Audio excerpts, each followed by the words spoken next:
If members could be taking their seats, please.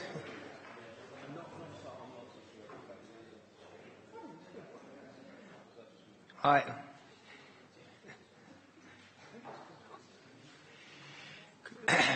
Good evening, members. Right. A couple of housekeeping announcements as usual. First of all, there is no fire drill scheduled for this evening, so if the fire alarm goes off, I assume it is a fire, and the Democratic Services Officer will find a way out and hopefully return to tell us what it is, and we will follow her out of the building. Secondly, normally the Council broadcasts and records these proceedings for posterity and, of course, our large television audience on the internet. And I just wish to know if anyone else is intending to record these proceedings this evening, not in order to stop them, but just so we're aware of it. I don't see anyone else indicating, so I take that is not going to happen. Right, turning to the agenda in front of us, and we are on the amended agenda this evening, ladies and gentlemen, just to be sure that that's the one that says amended agenda at the top. And we start with item 1, apologies for absence. Have any apologies? Not aware of any. No. Item 2, obviously, if there aren't any absences, we won't have any substitute members, unless something's gone wrong. Item 3, notification of visiting members. I don't see any visiting members, so we don't have any of those. Item 4, items withdrawn from the agenda. I'm not aware of any. No. Item 5, date of adjourned meeting has been set. I sincerely hope with an agenda of this length that we don't need it. But it's the 18th of January if we do. Item 6, any business the Chairman regards as urgent, including the urgent update report as it relates to matters to be considered at this meeting. Is it agreed that we take the urgent update report and also the item that has been added to the amended agenda? Item 7, disclosures by members and officers. Are there any disclosures? Councillor Powell, I believe you. Yes, Chair. Item. So I didn't bring the glasses with me tonight, so please bear with me. Some of you might think that won't make any difference, but still. Item page 22, the land rear of Forge House, Ashford Road, Broomfield, Kent. I do actually live about 100 metres away from this property, but to be quite honest, I haven't got any opinion at all at the moment, so I'll be very interested to hear what the discussion is tonight. And if you don't mind, Mr. Chairman, I'd like to join in and vote accordingly. Yes, I think you're saying that your interest is no higher than anyone else's in the community, therefore you will take part. Yeah. Right. Item 8, disclosures of lobbying we will take with the applications. So we move on to item 9, to consider whether any item should be taken in private because of the possible disclosure of exempt information. I'm not aware of any need to take anything other than the minutes. These weren't handed out last time, so I'll distribute Well, there would have been a minute if we discussed the legal report at last time, but we don't have a part 2 minute, and there is nothing on this agenda that relates to part 2, so I intend to take everything in public. Is that agreed, members? Right. Item 10, minutes of the meeting held on the 19th of December, adjourned to the 4th of January. Right. Which one are you referring to? We're doing the 19th of January for December first. Yeah. Go through that for accuracy. Page 1.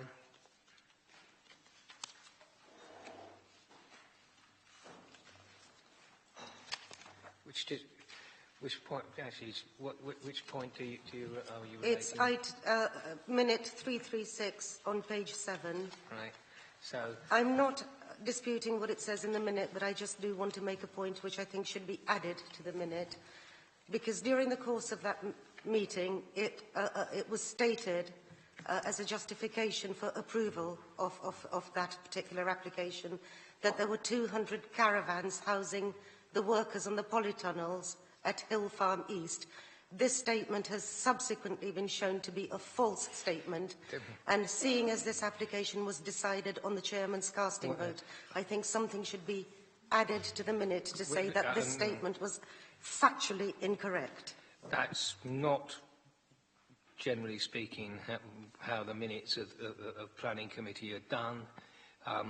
Feel free to take it up in any other way, but we do not record in the minutes, which are records of decision taken, items that were brought up in the discussion, whether they're factually accurate or otherwise. It's not what minutes are for. Any other comments on the minutes' accuracy or otherwise? If not, then can we agree the minutes? Thank you. Turn to the second set of minutes of the 4th of January. Any comments on those for accuracy? No, in that case, can we agree those, members? Can we agree those? Thank you. Right.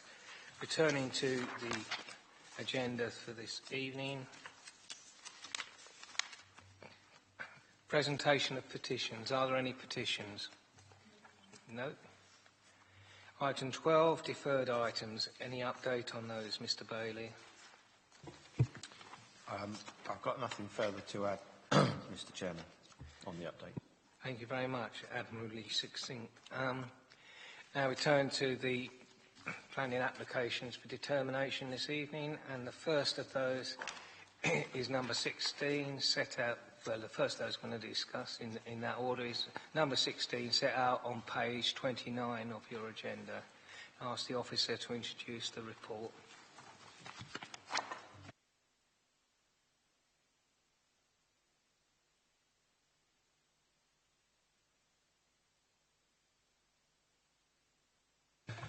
Thank you, Chair. This application is for the provision of 13 houses on Linton Hill. The site is Vicarage Field at Wares Farm. Members resolved to approve planning permission at the meeting on the 30th of November. The report, which is now considered, seeks members' approval for the planning conditions and the Section 106 header terms for the legal agreement.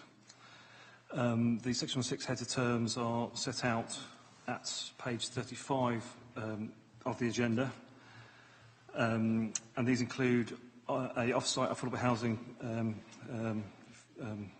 figure, local primary education, library provision, and a contribution towards local doctors' surgeries. Members' attention is drawn to the urgent update sheet, which provides further comments from KCC Highways in terms of the requests from Linton Parish Council. KCC Highways conclude there is no highways need for an off-site highways works for off-site highways works, including the crossing in the centre of Linton Village that was suggested by the Parish Council. Also on the urgent update sheet is further information on affordable housing.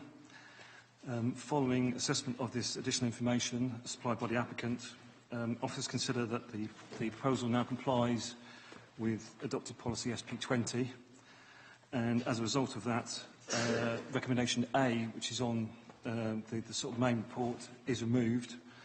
So there's a single recommendation to approve as per the details in the report. Thank you. Thank you very much indeed. I'm going to turn to the legal officer to ask him to explain how the public speaking part of this evening will operate.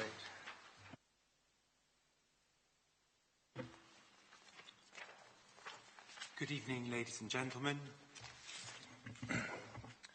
This is a short announcement for members of the public, and in particular those who are speaking on an item this evening. As you've just heard, the item is announced by the chairman, and then the planning officer introduces the item. The chairman will then call the speakers. When you hear your name called, please could you come forward to the table in front of you and sit down. To speak, press the middle button on the microphone. You do not need to hold it down. The button will turn green and the ring around the mouthpiece on the microphone will turn red. You will have 3 minutes to speak. I have a timer on the screen in front of me, and either the chairman or myself will indicate to you once your time is up. Once you've finished speaking, please press the middle button again. It will turn white, and then return to your seat. Thank you. Yes. Thank you very much. We'll be making a slight adjustment as we go on, because speakers aren't getting 15 minutes each. It could be a long meeting. Right. Our first speaker this evening is Councillor Whitmarsh from Linton Parish Council. If you'd like to come forward, sir.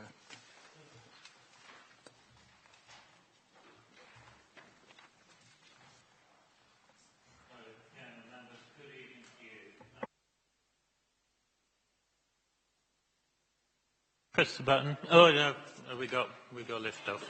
Sorry about that. First of all, I wanted to thank you for approving of the Vicarage Field application in the first place. It wasn't a straightforward application. On the whole, I think you did exactly the right thing, and we're grateful.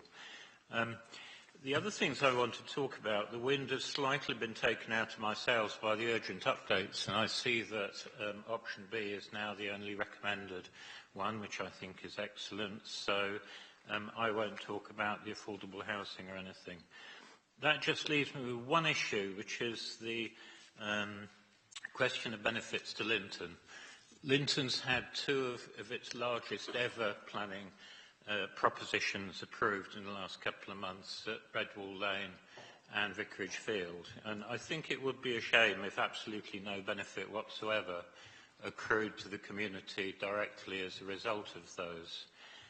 Yes, work will be done at Linton Crossroads, but what we're asking for is a relatively modest contribution towards making crossing the A229 safer. The crossing that is proposed, and which I believe has been agreed in principle with KCC, is less than a quarter of a mile from the entrance from Vicarage Field onto the A229, and the site is within a mile of 3 deaths in the past fortnight. This is not a safe road, okay?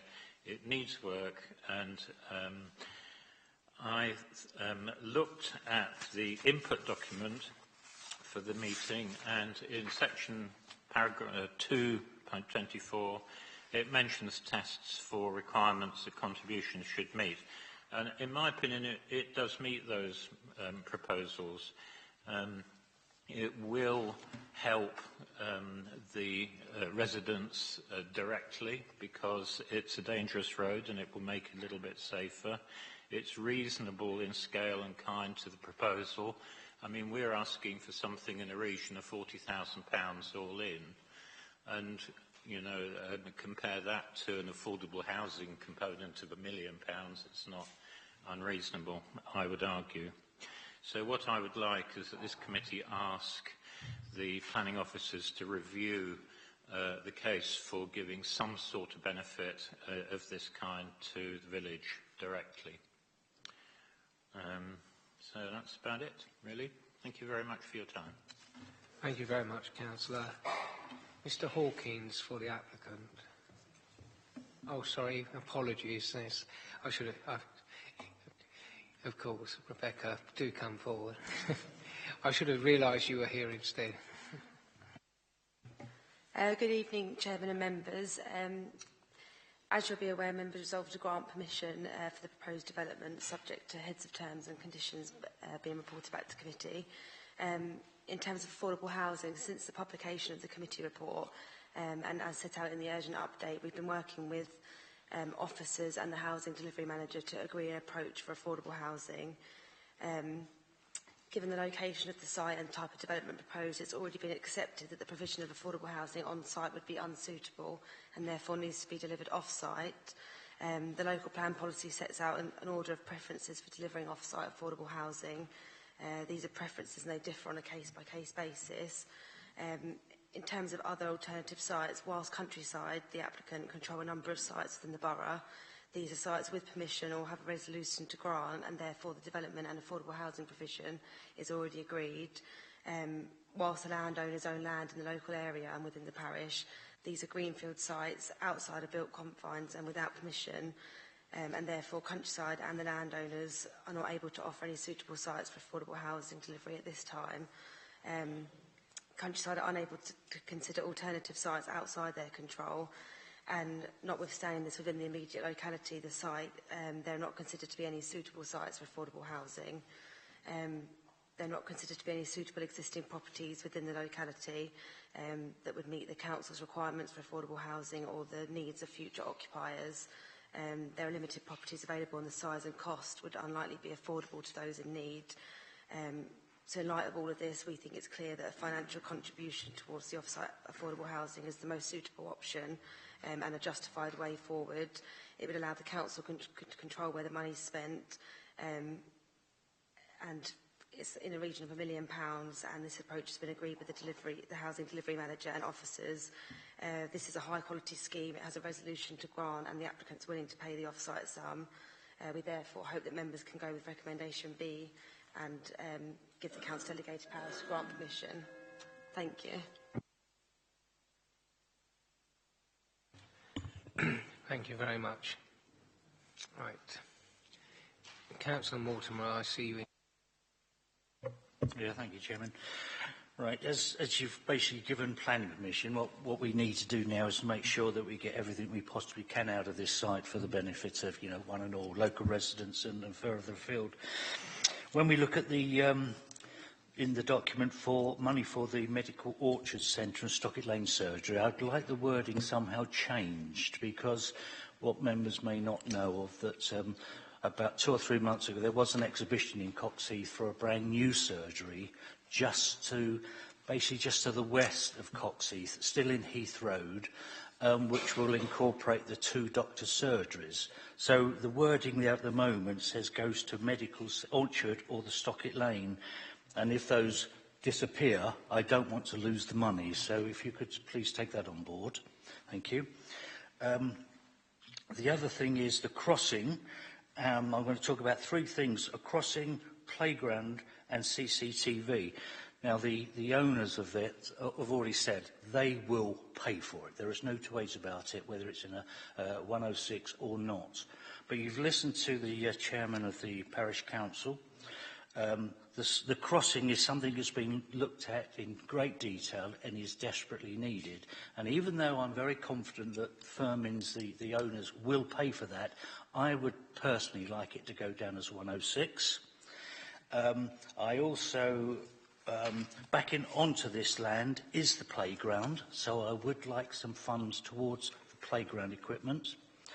And there is also the funding for a new CCTV system in the car park at Linton. Again, this is not something that that Firmins do not know about and have not agreed to. So even if you can't put them all as a 106, perhaps we can have an informative on the application just to say, hey, you've said you can do it, and please go ahead with it. Can we look at that, please, officers? Thank you. I think the first point about the medical centre is may well be something. Yep. The difficulty. Clearly, the committee, rightly or wrongly, on my casting vote, resolved to grant planning consent subject to certain things. And clearly, at that time, the main issue in our mind, well, in the mind of those who voted to grant consent, was the high quality of the built development, in our opinion. And that was a major factor. It was true that there was also reference to the advantage of the crossing. And unfortunately, since that time, there's been a lot of exploration between this council and Kent Highways.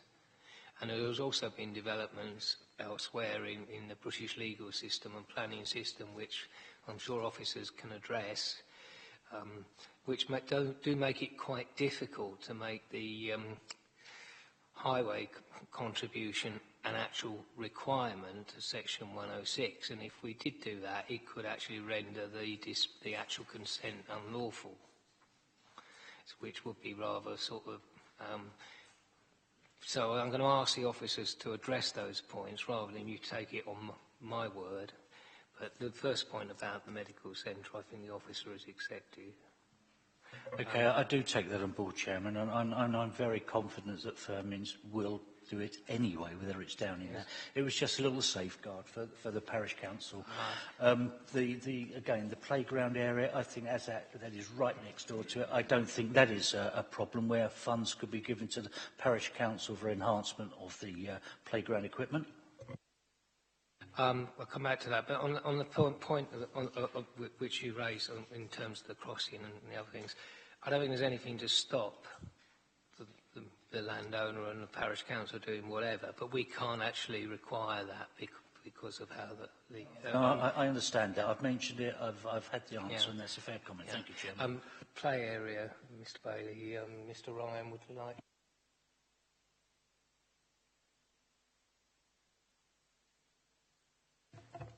In terms of the sort of play area at the back of the site, from my site visit, it seemed to be fairly well equipped at the moment. So I'm not sure.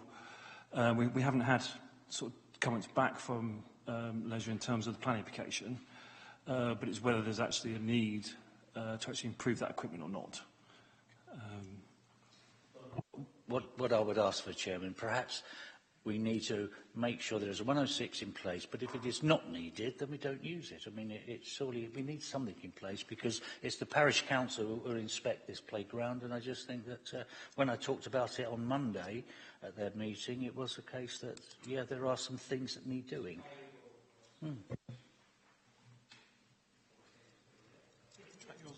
Mine's off. Oh, sorry.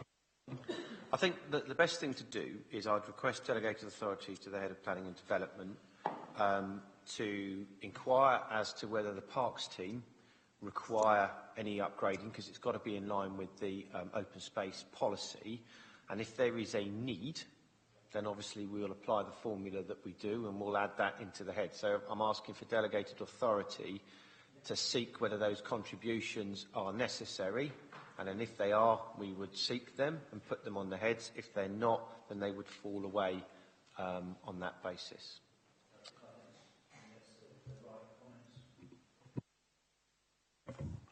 Yeah, that's correct. Thank you for that. And the last thing is CCTV. Now, that's in the car park opposite the village hall. Again, it's something that from this development the applicant has indicated they would pay. So is that going to be the same as the crossing, in my, for your opinion? Applying obviously the MPPF tests, then yes, because it's an existing car park, it's an existing situation.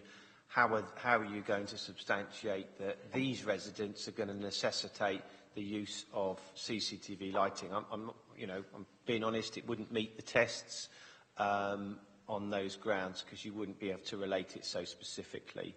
Just on the other point of the medical centre, if I could also, just for clarity for the minute, just make sure that I get delegation to check with the commissioning group on the NHS to make sure that we can add a bit of the ability to change the wording to make sure we don't lose the money on other surgeries combining, because it's a relevant case. Surgeries are combining. We've got to make sure we don't lose it. It's a bit of flexibility in the head, so I'll just record that as well. Thank you very much, Mr. Bailey. That's very helpful. Councillor Mumford.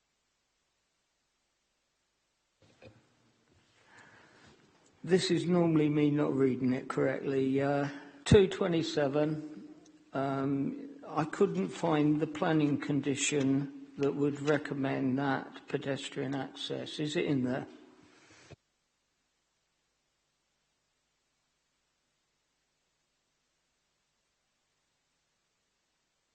Sorry, Councillor Mumford, could you repeat that again? Sorry. It's 7. It's number 7. Yeah, in terms of the boundary treatment.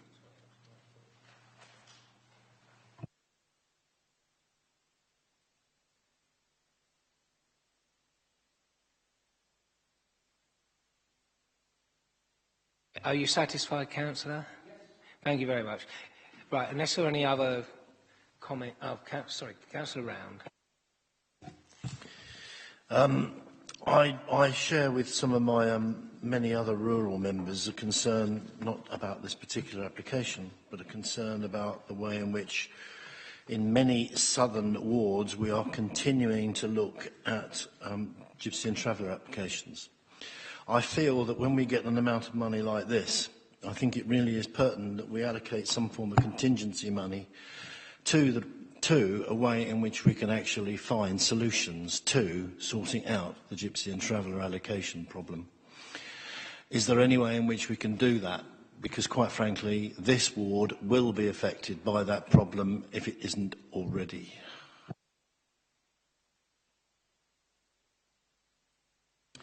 I think it's very difficult because you'll see in the terms of the contribution, the way we collect affordable housing contribution, this isn't local needs affordable housing, which is dealt with separately, where you would actually define the parish that that's going to serve within the Section 106.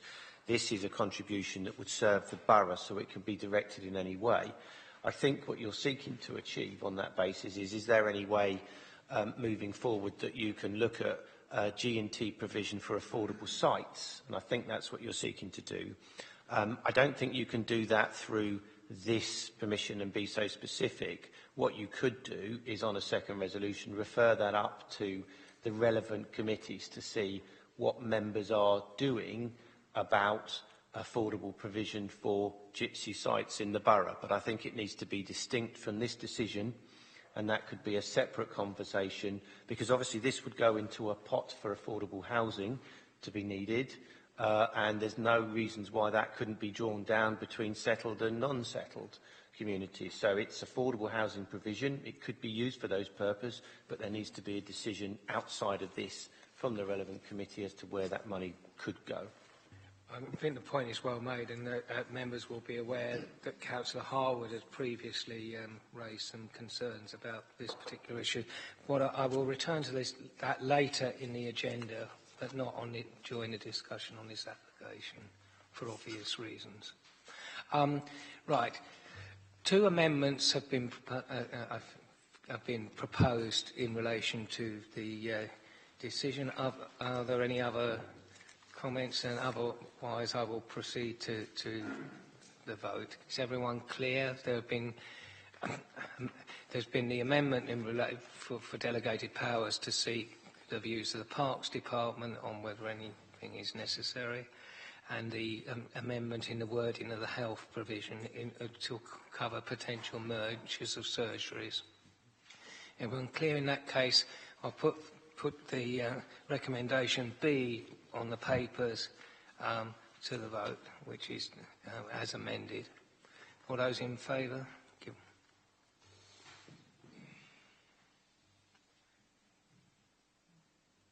Those against? Abstentions? 4. Thank you. And that resolution, as amended, is passed. We now move on to item 15 on page 22, Land Rear of Forge House, Ashford Road, Brimfield.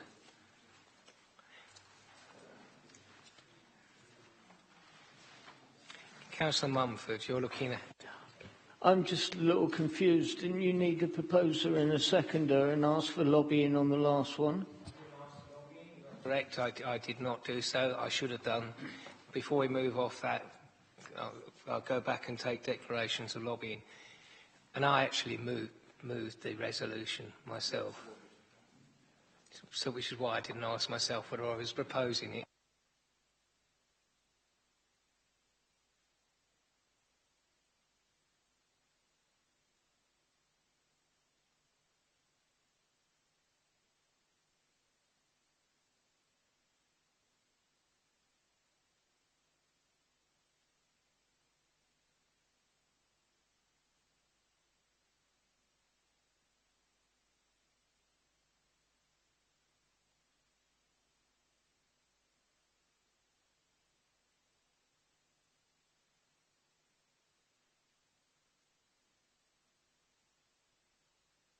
We're moving to application 15 on page 22. For the avoidance of doubt, I'll take declarations of lobbying now so I don't forget it later. Anyone been lobbied on this?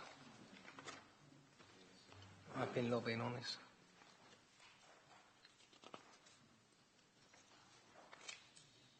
Okay, that's right. Right. I'll ask the officer to introduce the report, please. And I bear direct members' attention to the fact we do have an urgent update on this.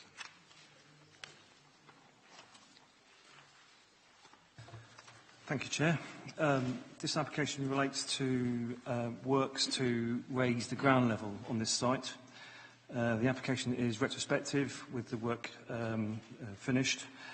The vast majority of comments on the application relate to the motocross use taking place on adjacent land and the use of neighbouring land for the storage of cars. Planning legislation allows certain uses of land to operate for a temporary period without the need for planning permission. This includes motorcycle and motorcar racing for a period of 14 days in any calendar year. In this instance, the neighbouring motocross use could actually operate on this land subject to the time restriction without a need for planning permission. As the motocross use does not form part of the current application, no details have been included with this current application, but as set out in the officer report, it is understood that the motocross use has operated for more than 10 years, and as a result, the use can lawfully take place on the neighbouring land for more than the 14 days a year. In terms of the car storage use, the Council are taking enforcement action against this use with an enforcement notice set to be issued this week. This first image is the site location. It shows the site boundary in red with the A20 run along the top of the plan. Forge House is visible beside the site entrance. The works to raise the ground are in the centre of the site, and they seek to remove two dips in a site access road. In terms of the aerial photograph, it shows the site, which is just near where it says Ashford Road. It shows it in the context of Leeds Castle. You have between the site and Leeds Castle, you have an area of trees, Bloomfield Road. To the east is Chegworth Road, Ashford Road and the M20.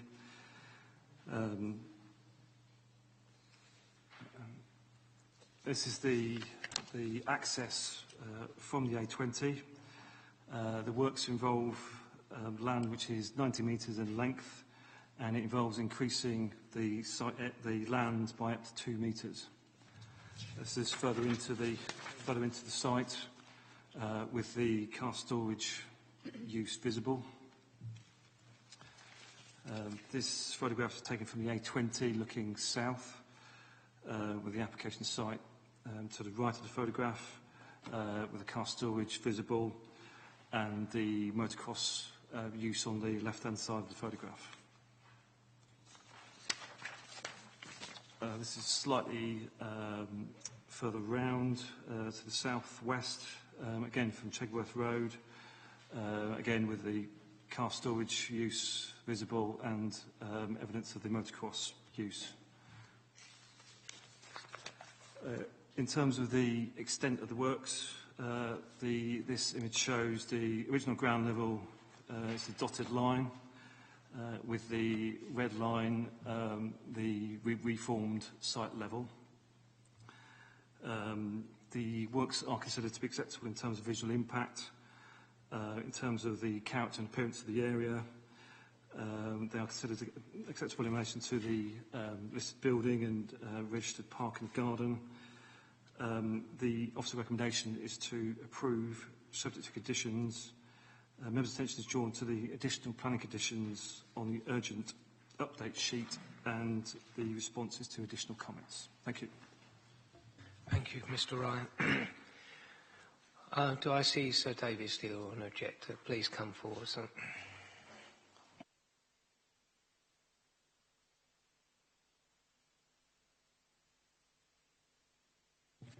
Chairman, Councillors, thank you for allowing me to speak. My name is David Steele. I'm the Chief Executive of the Leeds Council Foundation. The report summary you have before you presents a fair outline of our objections, but also those of local residents and of the local parish councils. I cannot agree with the conclusions reached, which are of course subjective and without any prior consultation, and if I may, deliver a recommendation which undermines your own processes required for approving development. May I seek your indulgence of submitting some more photographs, should you take them, taken only a few days ago, which I hope will help you to understand this matter, and some copies of the applicant's internet advertising of his business, which shows quite clearly that this business is run very much more than 14 days a year, and also a letter from the transferor of the land and the covenants associated with that land, which prohibit any business whatsoever and any nuisance for any other neighbour. If I can address you very quickly on four particular points. Planning permission has never been applied for and obtained for a change of use into a commercially run motocross site. Furthermore, no listed planning permission has ever been obtained for such use in the close proximity to a Grade 2 listed building, Forge House. Given repeated objection over many years and lack of enforcement by the Council, it must be wrong that the applicant should have the chance to seek retrospective planning permission for a secondary development which would, if granted, grant him free licence to continue with a wider activity which is at worst illegal per se. Secondly, the visual impact is clear to see from the photographs. Not only has the applicant changed what is described in your own summary report as part of open countryside into a muddy racetrack, but it's also used as a car storage area, most probably as a second-hand car business, in clear breach of your own enforcement notice of 1994. Third, your summary report suggests that the motocross site does not have a significant impact on the setting of the listed Forge House property. This is a matter for you, but first, this matter should have been given consideration in a properly submitted planning application and not in the cursory manner it might well be now. And last, even if you're not with me on these points, your report highlights that on purchasing the land, there were certain covenants prohibiting action that is now taking place. However you regard the importance or relevance of such covenants today, such fundamental breaches, alongside the manner in which the applicant has completely ignored proper planning processes, might persuade you that it would be improper, unjust, wrong in law and principle to grant this particular application tonight. Rather, you might uphold your own guidelines and requirements and demand a full application to be submitted for the change of use, which might be considered properly in the usual and legal manner. Mr. Chairman, I rest. Thank you. Thank you very much, Sir David. We take on board the planning points you made, but unfortunately covenant property law is not something a planning committee can address, and in fact the neighbouring landowners are actually in a better position to address that particular point than we are. Indeed. I don't think we have a ward member present, do we? In that case, the first person to indicate was Councillor Hold. Thank you, Chairman. I won't repeat the points which are printed in full in the urgent update. I think we need to confine ourselves to the planning application before us. Yes, since there were changes in the family dynamic of the owners of the site, there has been an intensification of the off-road motorcycle activity. Yes, this car storage issue is subject to an open enforcement case, and we will, in due course, understand where we're going with that. And I understand there's some other issues around kind of overflow onto the KCC verge and the Kent Wildlife Trust verge as well, which is currently being looked at. So I think we can park all of that. This is about the land bridge that has been constructed on the western boundary of the site, close to the Leeds Castle boundary. And I have suggested that a way to overcome the impact of that land bridge and the activity on that land bridge, because it's there for a reason. So you've now got motorcycles and transit vans unloading the motorcycles are now more prominent because they're higher up and they're not in the dip anymore. And the way to overcome that is to reinstate the landscape strip along the Chegworth Road, curving round into the junction with Ashford Road. And I think that would tackle a lot of the problems and the issues given a few years. And actually, even though it's perhaps not the most beautiful site in the world, you'd only have to look at Leeds Castle on most days and see how many thousands of cars are parked on their land, and they have put landscape buffers in, which screens what are massive car parks most days. So I think it would be very unfair to say that one site cannot park cars on the grass and so on, and one can. So I am very happy to actually move that we do grant retrospective permission as per the papers, but with that urgent update. And in the urgent update, where it's talking about landscaping, it does talk about the Chegworth Road boundary. I wonder whether we need to be quite prescriptive and say it's the Chegworth Road and A20 junction boundary. Essentially, it's where the wooden fence line goes round to the Forge House itself. So it's literally just providing a landscape screen, as you can see in that image there. And I think that should overcome the issues.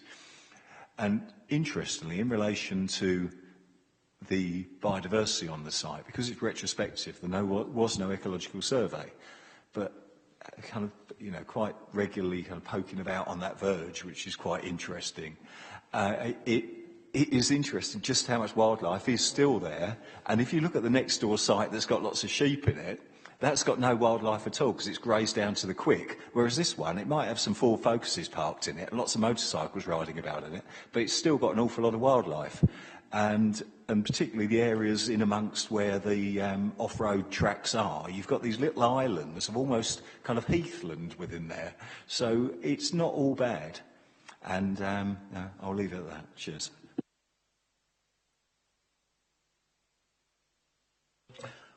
Well, Chairman, I would just say that, agreeing with Councillor Harwood, but, we must remember that when it says in here 6.03 that the use is now lawful, so we're not actually talking about the bikes, etc. It is solely this application to do about filling, regrading the ground levels. And providing we can do what Councillor Harwood has said, I think that would be a big improvement. So I'm happy to second that. Thank you.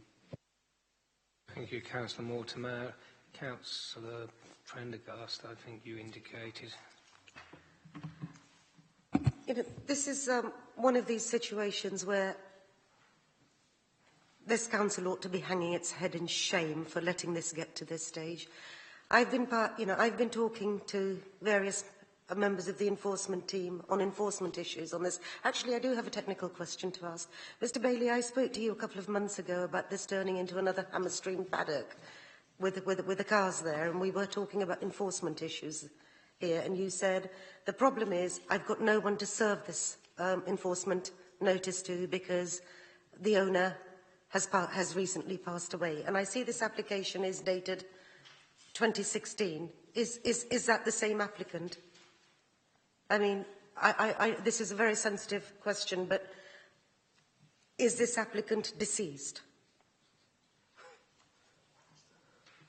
I would prefer not to mix the issues between what may come as enforcement and what you're considering tonight. So I think in a public and open forum, enforcement matters are confidential, and you're considering an application in front of you on the papers. So I think I need to keep it like that because, as you're aware, Councillor Prendergast, enforcement matters are confidential.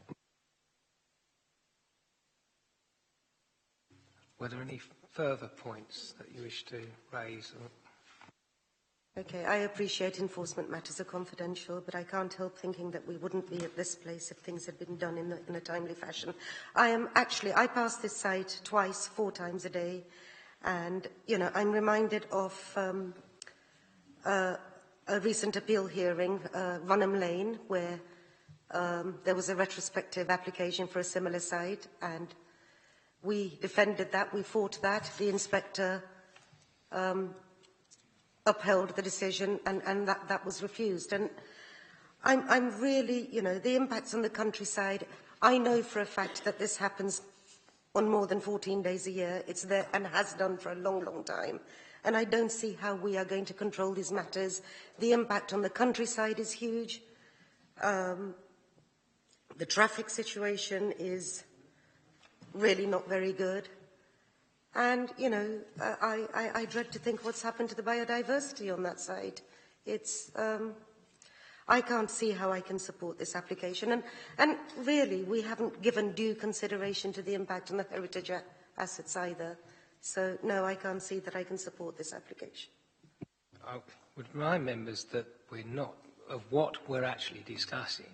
We are not discussing the use of this site for motocross. We are not discussing the other various issues, some of which are subject to enforcement action.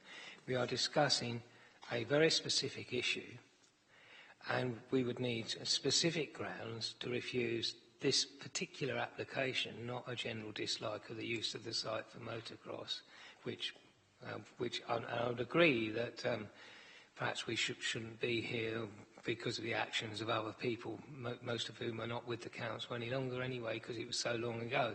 But we must determine the application in front of us and not other applications. Councillor Round.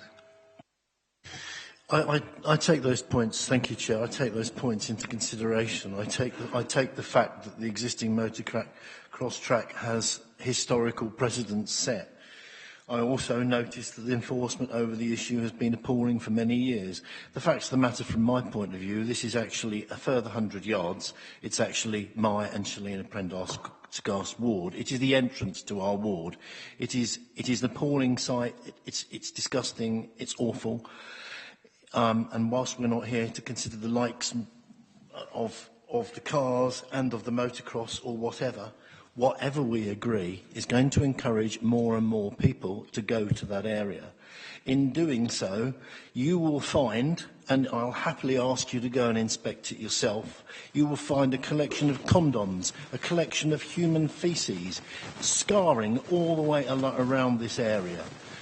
If that is really useful for biodiversity, and I find it incredible to understand that, there is lots of things we could do to enhance it, I'm not denying that. But whatever you do, you're going to encourage even more trashing of the countryside. And quite frankly, I cannot accept it either, and I certainly don't believe that we'll be able to control it to 14 days a year. As I say, we have to determine the application in front of us. In terms of the other issues you've drawn attention to, it may well be the case that rather than planning enforcement, we need to talk to environmental enforcement, a community protection team, as they're now called, and there may well be a case for action there, but that is out with the planning application. Councillor Powell. No, obviously, I'll being a fairly close neighbour to this particular kind of site. It's not the most popular kind of site in the neighbourhood by any means, but we've got before us what we have tonight, which is unfortunate, really, because over the years, as probably most people on this council know, that the actual landowner who is the man that's still there. I won't mention his name, and unfortunately his wife kind of died just over a year ago, and things have happened since, which has expanded his business empire. The ideal situation, I think it was touching on what Councillor Harwood was saying. It's one thing having what's going on there. Yes, I think this committee should make as you rightly said, Mr. Chair, recommend that Environment look at it, because there is definitely environmental issues there. In terms of what Councillor Round said, I think some of those used condoms can be attributed to the wagons on the other side of the road that were often parked overnight, but that's another issue. But I would prefer to see this site, or not see this site, to be quite honest, by the various planting of kind of trees and kind of hedges and give it back that countryside feel, because at the moment it's just a blot on the landscape. So I think if we can actually kind of deal with that issue through this committee tonight, but also take on board that we do need to ask some serious questions at the site. And the 14 days a year is the one thing that everybody talks about all the time, because there is, unfortunately, the law's been taken into the person's hand, and he will do absolutely anything. So it's just observations, really, Mr. Chair. Very much to the point, Councillor Powell. Thank you. Any further comments? Okay. Has been proposed, and I think seconded, yes, it was seconded by Councillor Mortimer, that we grant consent with the amended condition, further specifying that we're talking about the Chegworth Road and the junction with 20. Everyone clear on that? We will, obviously separate from the planning application, not as part of that decision, but we will separately ask environmental enforcement. I'm sorry, I keep using the old name, to look at any potential breaches on that site, but that's not part of this resolution for obvious reasons. Okay, those in favour of the recommendation as amended?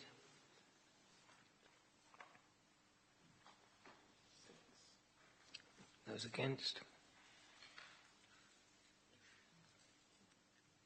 Abstentions? Right. That recommendation is passed. Now, may I have members' agreement to refer the issues that have been raised by Councillor Round and others to the environmental enforcement team? Oh, sorry, I'm using... Nevertheless, I would like the committee to determine whether... Nevertheless, I would like the committee to determine whether it officially wishes to state its position. Those in favour?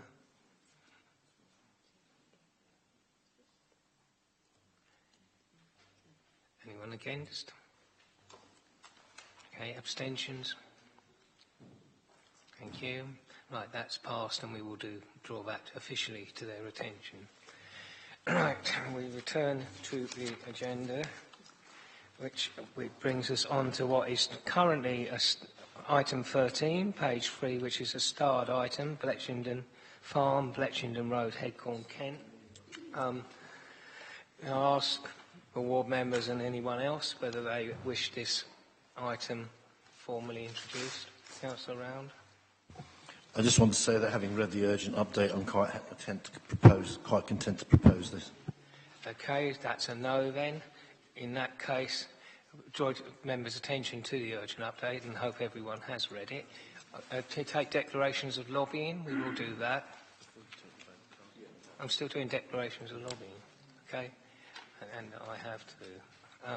Right, just before we move to the vote, Mr. Bailey, did you have an amendment on the urgent? Yeah, there's just a couple of points I want to raise on the urgent update, not necessarily for this item, but for the corresponding listed building consent. If I could just deal with that, because obviously it relates to the same issue. I would just request, in terms of condition 2, so this is on application 16501955, because it relates. I think members need to have that full picture before they move on. I would request that you add into condition 2 staircases, so internal joinery I'm looking for, because it's listed building consent for works. I'm also looking for the condition to cover internal joinery. With regard to condition 4, I would just request that this be reworded to say, prior to the works hereby approved commencing, a schedule of works shall be submitted for a prior approval in writing by the local planning authority or to the local planning authority, and the works shall be carried out in accordance with the approved details. So I'm just adding the teeth to that condition. That is to do with the listed building consents for the next item, but it is important that they relate to the two issues. So that's... So we will return to that matter and have a vote on that particular issue when we get to the listed building consent. Mr. Parr, you've heard that members are not minded to ask the officer to introduce the report and are minded to go straight to the resolution. In that case, are you willing to pass on your speech? Thank you very much. I would propose the recommendation on the papers with the urgent update. Is that seconded? Councillor Cox was marginally first. Those in favour of granting consent?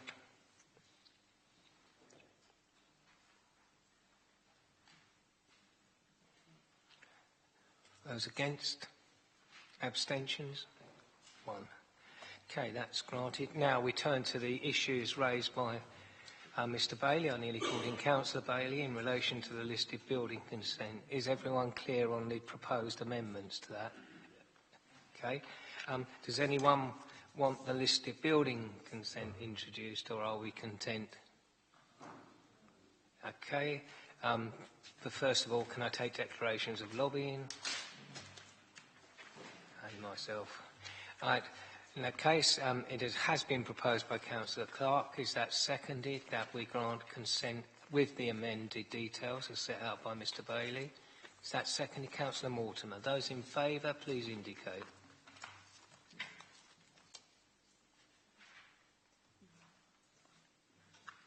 Those against? Abstentions, please. 2. Congratulations, Mr Parr. Both the Planning Commission and the listed building consent are granted, albeit slightly amended.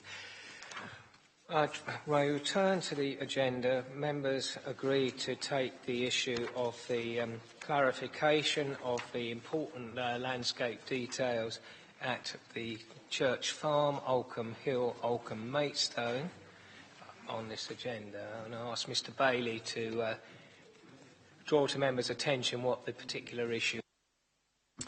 Okay, members, I think you've got a very comprehensive pack entitled The Amended Agenda, which incorporates everything. I'm not proposing to revisit the actual decision because effectively there has been a resolution to approve this application. So hence you'll note the recommendation is very clear in what it's seeking. It's seeking clarification on condition 5. Obviously, when the application and the minutes were looking to be approved, there was an issue raised in terms of the consultation of the landscaping scheme with the ward members. Now, there has been a slight disagreement in terms of that wording. So what I'm doing, because I have an extension to time until Friday, and the application needs to be issued before that day, I brought this report back to members to get final agreement on the wording of condition 5. You'll see in the report, in the recommendation, it clearly sets out the options that members have. So what I see, you've got an option today is just to tell me which wording of condition, either 1 or 2, if you want to amend that, that will enable me to issue the decision that was approved by members either tomorrow or Friday. I think that's it. Friday. Tomorrow, then. I apologise. Sorry, I had to point that out. Unless you're coming into the office specifically after this planning committee meeting to issue it, which I suppose you could, but I wouldn't. Right. I think Mr Bailey has set out the options quite clearly. Are there any questions on that? Does anyone wish to speak to them? Do you wish to speak, Councillor Harwood? You've been... No? Councillor Prendergast, you do.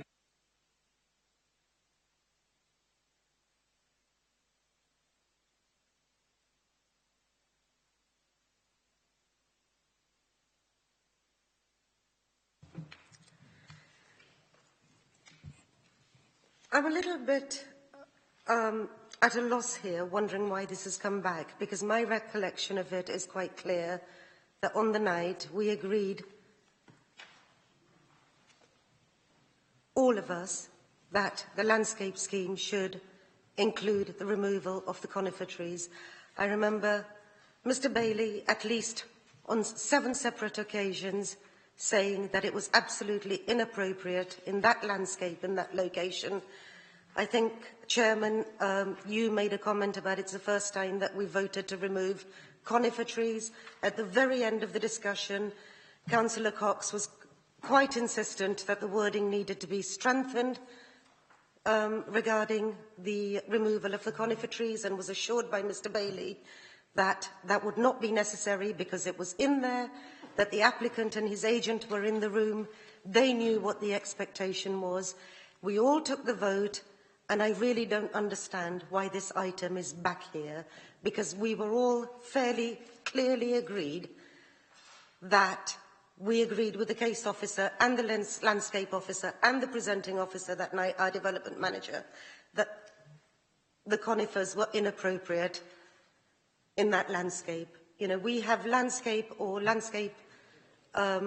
policies for a reason, and we agreed on it that night, and now we're looking to rewrite history. So I really don't understand it. So I'm going to move straight away, if I may, that we go with the original decision, which was recommendation 5.1, to show the removal of the conifer trees.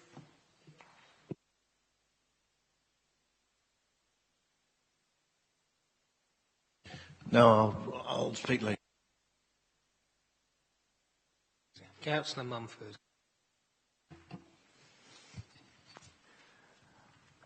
While I have heard what Councillor Prendergast has said, tonight we have two options.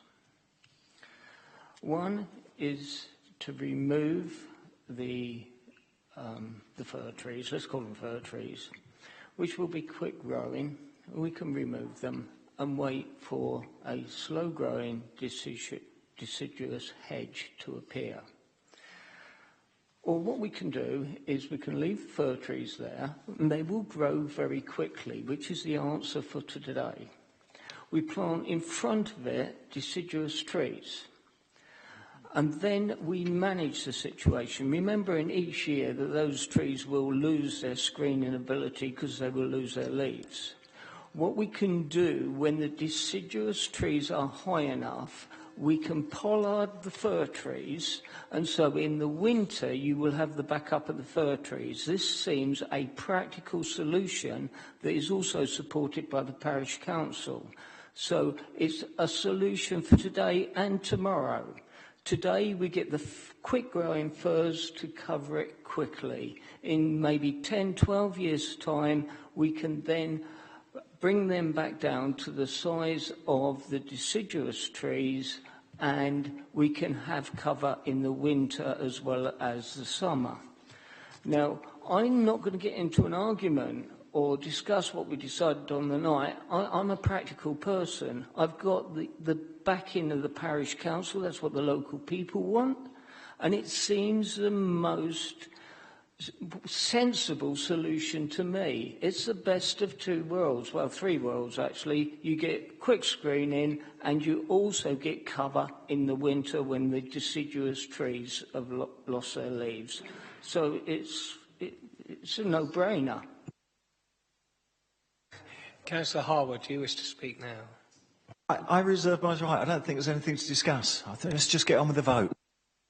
I'm inclined to agree, Councillor Harwood. I don't think it matters particularly how we got here. We have two clear choices.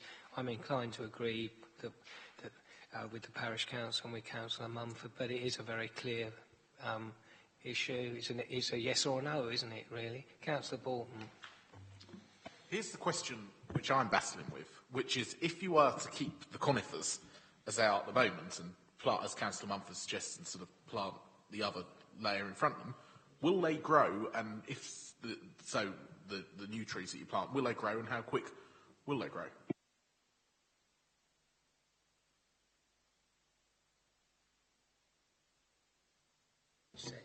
I'm not an arboriculturist, so in terms of, I'm not going to answer the question in reality, because how can I say if they'll grow if they won't grow? I mean, at the end of the day, I think there is a clear issue here. Members have got to choose. Either they want the conifer screen, or they don't want to have the conifer screen. And I can't allude to the fact, I'm sure they will do, they'll plant in soil, it's a high quality soil, but I'm not going to say whether they'll be, if they're planted next to a yew tree that might take a lot of water out of the soil, how quickly they'll grow, how not, because I don't have that expertise.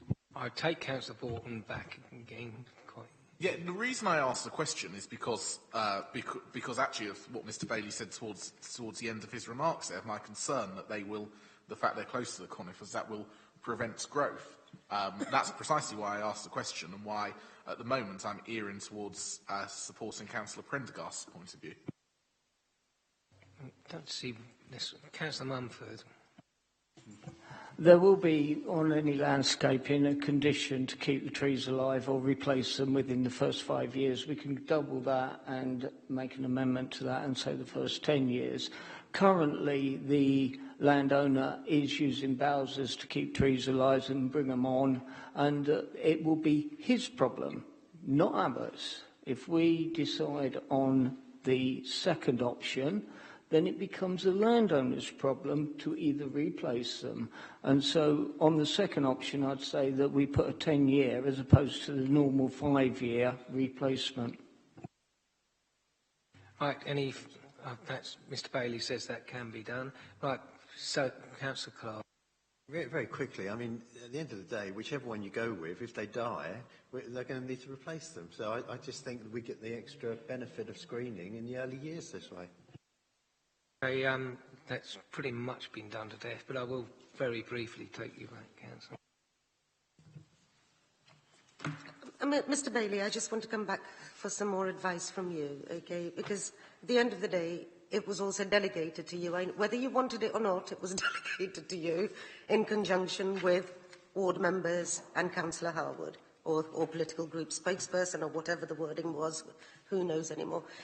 You were very, very insistent and very, very clear on the night about removing the conifer trees. Are you still of that opinion? I would really like to know what your professional view regarding what our policies are and the strength of feeling that you expressed that night on the subject. I would like to hear what your view is, as this has been delegated to you. I'm on public record. There is a camera up there that puts me on public record. So quite clearly, anyone that's read the public record, I followed the officer recommendation. And that clearly said to remove the conifers. But that's not really the decision, as I said. In terms of the delegation, I didn't request the delegation on the minutes. When I come to members, and if I say, can I request a delegation, that's why I'm asking for it. If it's given to me, I have no choice on that and I have to do it. But the reasons why this is here before you is quite clear, because there's a differing of opinion and I need to get a decision out and move the application forward. So I bring it to the decision makers, which are you, to get a decision and get the clarity on where members want it to go, and that's what I've done. Yes, members, please, one conversation at a time. Right. Enough debate on how we got here. Let's move forward. I'd like to make an amendment to the proposal, and I'd like to amend that we go along, and I'm proposing that we go along with, I think it's option 2 on there, and the recommendations of the parish council. If you've already moved that, it doesn't have to be moved again. But you, yeah. Right. Amendment has been proposed and seconded, the difference being a 10-year period, which Mr Bailey says we can accommodate. Those in favour of the amendment, which is option 2 on the papers.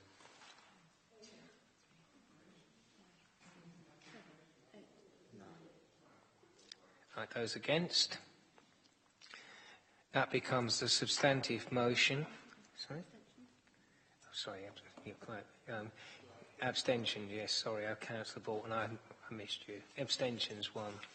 Sorry, that becomes the substantive motion. Those in favour of the substantive motion?